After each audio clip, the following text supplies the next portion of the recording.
সানবি ওই সানবি কাল স্কুল বন্ধ নহয় তুমি জানা আৰু সানবি মোৰ ইমান দীঘল চুলি তোমাৰো আছে দীঘল চুলি এনেকুৱা মোৰ ওচৰত এনেকুৱাও আছে চোৱা এইটো চব বেল নতুন আৰু তোমাৰ ওচৰত এনেকুৱা কাপোৰ আছে তোমালোকে যান বিয়াত বহুত ধুনীয়া নাচিছিলা একদম ধুনীয়া জানা ময়ো ধুনীয়া নাচিছিলো তোমালোকে যদি নাচা তেতিয়া মোক কৈ দিবা মই আহি যাম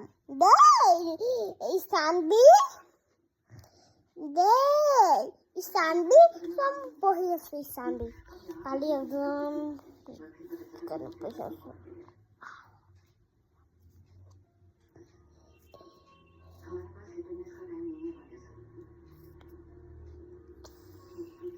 এইটো দেখো তোমালোকে এই তলতো চাব আকৌ তোমালোকে video' like share subscribe comment में जरूर लिखना पापा पसंद करते हो माँ पसंद करते हो वीडियो को लाइक शेयर सब्सक्राइब कमेंट में जरूर लिखना बाय बाय।